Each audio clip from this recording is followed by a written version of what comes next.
अस्सलामुअलैकुम स्टूडेंट्स, आज हम बिज़नेस मैथमेटिक्स का सब्जेक्ट स्टार्ट करेंगे।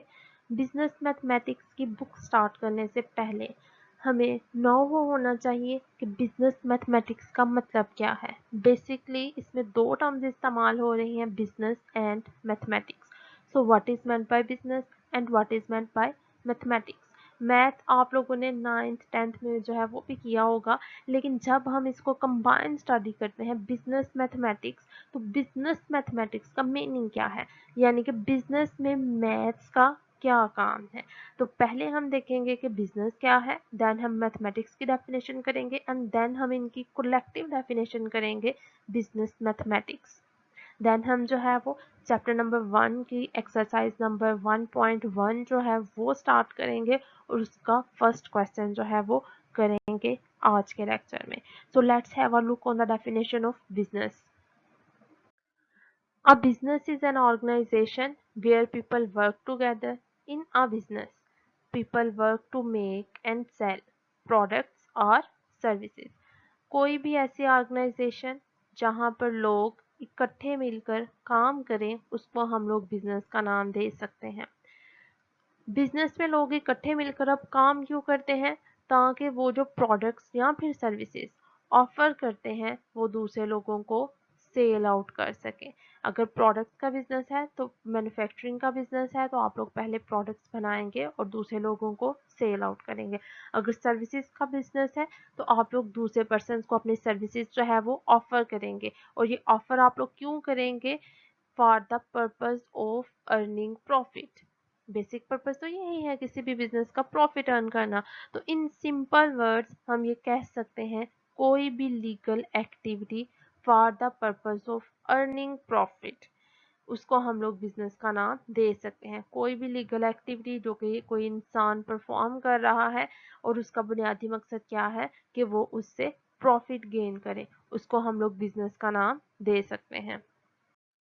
So, what is mathematics? Let's have a look on the definition of mathematics. Mathematics is the study of numbers, shapes and patterns. Mathematics में हम numbers को study करते हैं, डिफरेंट शेप्स को study करते हैं, डिफरेंट पैटर्न्स को स्टडी करते हैं।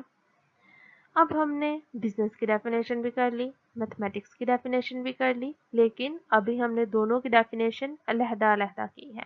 लेकिन जब ये दोनों टर्म्स बिजनेस एंड मैथमेटिक्स दोनों एक साथ मिल जाते हैं तो इनका कंबाइन इफेक्ट, इनका कंबाइन मीनिंग क्या होगा, और बिजनेस में मैथमेटिक्स का क्या रोल है।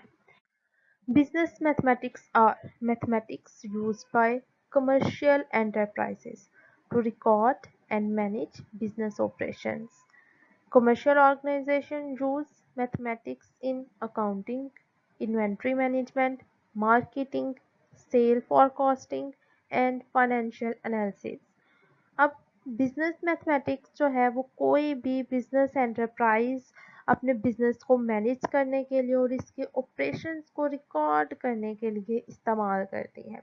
क्योंकि भाई बिजनेस में हम किस चीज़ को डील कर रहे हैं, मनी को, और जब भी हम मनी की बात करते हैं, पैसे की डीलिंग की बात करते हैं, तो कैलकुलेशंस तो कंपलसरी हमको करना पड़ेगी।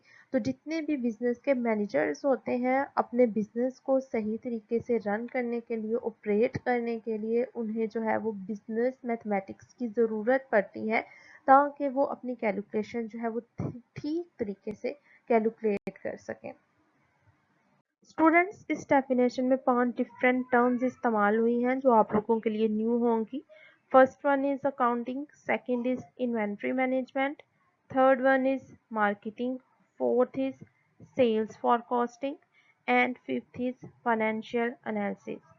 सो अकाउंटिंग क्या है? अकाउंटिंग से रिलेटेड फुल फ्लेज सब्जेक्ट आप लोगों के कोर्स में शामिल है, वो आप लोग पढ़ेंगे। लेकिन जहाँ पर हम लोग अकाउंटिंग की जो है वो डेफिनेशन देख लेते हैं कि अकाउंटिंग क्या है। अकाउंटिंग बेसिकली जो है वो फाइनेंशियल इंफॉर्मेशन की रिकॉर्डिंग और समराइजेशन से जो है वो डील करती है। मींस इसमें भी फाइनेंस इन्वॉल्व है, और फाइनेंस क्या है? पैसा। ठीक है, तो मीन्स जब इसमें भी पैसा इन्वॉल्व है तो पैसे को कैलकुलेट करना, उसको मैनेज करने के लिए हमें मैथ्स की ज़रूरत पड़ेगी। Second one is inventory management basically supply chain management का कंपोनेंट है। इन्वेंट्री मैनेजमेंट में हम लोग क्या देखते हैं, इन्वेंट्री मैनेजमेंट में हम हमारी जो गुड्स प्रिपेयर हो जाती हैं, यानी कि आप लोगों का अगर मैन्युफैक्चरिंग का बिजनेस है तो आप लोगों की जो फिनिश गुड्स होंगी, जो गुड्स आप लोगों की जो है वो बनकर बिल्कुल तैयार हो जाएंगी, उनको आप लोग जो है वो वेयर हाउसेज में स्टोर करेंगे और वेयर हाउसेज से फिर फाइनल सेल पॉइंट तक जाने तक आप लोग जो है वो सारा का सारा जो काम होगा वो इन्वेंट्री मैनेजमेंट के अंडर कंट्रोल करेंगे। तो इसमें भी हमें जो है वो कैलकुलेशंस करना पड़ेंगी कि हमारे जो है वो वेयर हाउसेज में कितनी इन्वेंट्री मौजूद है, कितनी सेल पॉइंट पे मौजूद है, तो उसके लिए भी आप लोगों को मैथ्स की ज़रूरत पड़ेगी।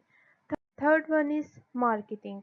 अब मार्केटिंग में कौन सी चीज़ शामिल है, मार्केटिंग में हम एडवर्टीजमेंट करते हैं, चीज़ें सेल आउट करते हैं, आइदर हम जो है वो कंज्यूमर को चीज़ें सेल आउट करते हैं या फिर बिजनेस टू बिजनेस हमारी सेल हो रही होती है।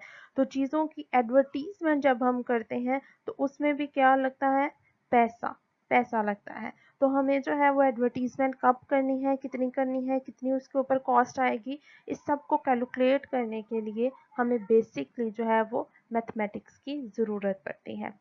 Next one is sales forecasting.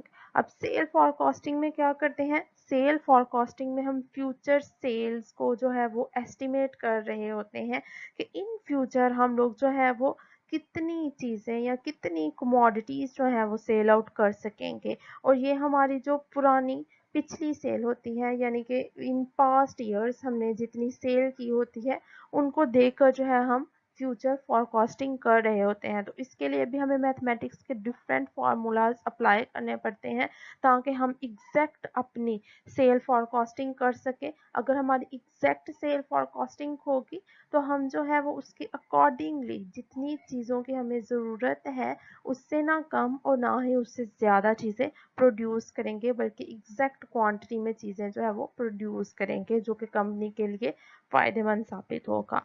Last one is financial analysis. अब फाइनेंशियल एनालिसिस में हम लोग क्या करते हैं, फाइनेंशियल एनालिसिस में हम लोग बेटा बिजनेस प्रोजेक्ट्स, बजट्स और फाइनेंस रिलेटेड जितनी भी ट्रांजैक्शंस होती हैं उनको जो है वो इवेल्युएट कर रहे होते हैं। तो इसमें भी फाइनेंस इन्वॉल्व है, इट मीन्स कि इसमें भी जो है वो पैसे इन्वॉल्व है, और जहाँ पर जो है वो पैसे इन्वॉल्व होंगे वहाँ पर हमें जो है वो मैथमेटिक्स से रिलेटेड कैलकुलेशंस करना पड़ेंगे। स्टूडेंट्स, बिजनेस मैथमेटिक्स के लिए आप लोग जो बुक परचेज करेंगे वो नदीम अख्तर सिद्दीकी की बुक आप लोग परचेज करेंगे। कोर्स आउटलाइन अगर हम लोग डिस्कस करें तो इसमें हम लोग 6 चैप्टर्स कवर करेंगे। First chapter is business arithmetic. Business arithmetic में बेसिकली हम लोग ratio, rate, percentage, depreciation, sale commission, इस किस्म के जितने भी टॉपिक्स हैं, बिजनेस रिलेटेड जितने भी टर्म्स हैं, वो सारी के सारे इसमें डिस्कस करेंगे। Second chapter is mathematics of finance. इसमें हम लोग इंटरेस्ट से रिलेटेड चीज़ें डिस्कस करेंगे, simple interest, compound interest, annuities वगैरह। Third one is linear, quadratic and simultaneous equations. ये इक्वेशन वाला चैप्टर आप लोगों ने 9th-10th में भी किया होगा। Chapter number 4 is functions and their graphs. Fourth chapter में हम लोग जो है वो फंक्शन को डिस्कस करेंगे और फंक्शन से रिलेटेड जितने भी ग्राफ्स हैं वो इसमें प्रिपेयर करेंगे। Fifth one is elements of matrix algebra. Fifth में हम लोग मैट्रिसेस यानी कि कॉलम वाला चैप्टर है ये। मैट्रिसेस हम लोग बनाएंगे, उनका एडिशन, मल्टीप्लिकेशन, उनका डिटर्मिनेंट कैसे फाइंड आउट करते हैं, मैट्रिसेस को जो है वो इक्वेशंस अगर हमारे पास हैं उनको मैट्रिसेस के मेथड से कैसे सॉल्व करेंगे, ये सब कुछ हम लर्न करेंगे इसमें। Sixth chapter is binary numbers. अब इसमें हम लोग जो है वो डेसिमल नंबर्स को बाइनरी में और बाइनरी नंबर को डेसिमल नंबर्स में कैसे कन्वर्ट करेंगे, उनका एडिशन, मल्टीप्लिकेशन, डिवीजन का क्या प्रोसेस है, ये सारा का सारा हम लोग चैप्टर नंबर 6 में डिस्कस करेंगे। तो फिलहाल हम लोग जो है वो chapter number 1 business arithmetic start करेंगे। उसकी एक्सरसाइज नंबर 1.1, उसका सेक्शन 1 सेक्शन 1 में फर्स्ट क्वेश्चन है डिफाइन रेशो। सो रेशो की क्या डेफिनेशन है? A ratio is a simple mathematical term used for comparing two or more quantities that are measured in same units। यानी कि रेशो एक ऐसी मैथमेटिकल टर्म है जिसको हम लोग दो या दो से ज़्यादा क्वांटिटीज़ को कंपेयर करने के लिए इस्तेमाल करते हैं, और उन क्वांटिटीज़ का यूनिट ऑफ मेजर जो है वो भी सेम होता है। अब रेशो के लिए साइन कौन सा इस्तेमाल किया जाता है?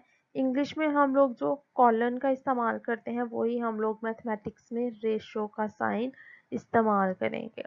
अब रेशो हम लोग जो है वो 3 मुख्तलिफ तरीकों से जो है वो लिख सकते हैं, जैसे A to B। ये भी रेशो लिखने का स्टाइल है दो क्वांटिटीज में। Second one is A ratio B, यानी कि इसमें हम लोगों ने रेशो का सिंबल यूज किया है। And third one is A over B, यानी कि इन तीनों में से अगर किसी भी स्टाइल से आप लोग लिख दें तो वो ठीक होगा। ये तीनों तरीके जो हैं वो रेशो को शो कर रहे हैं, यानी कि कोई भी दो कमोडिटीज या दो क्वांटिटीज जो हमारे पास मौजूद हैं उनके दरमियान अगर हम लोगों ने रेशो को शो करना है तो इन तीनों तरीकों में से कोई सा भी एक तरीका आप लोग इस्तेमाल कर सकते हैं। नेक्स्ट लेक्चर में इंशाल्लाह हम लोग फर्दर क्वेश्चंस डिस्कस करेंगे। अगर किसी पॉइंट की आप लोगों को इस लेक्चर में समझ नहीं आई तो आप लोग अगेन जो है वो क्वेश्चन कर सकते हैं, मुझसे पूछ सकते हैं। अपना बहुत ख्याल रखिएगा। अल्लाह हाफिज़।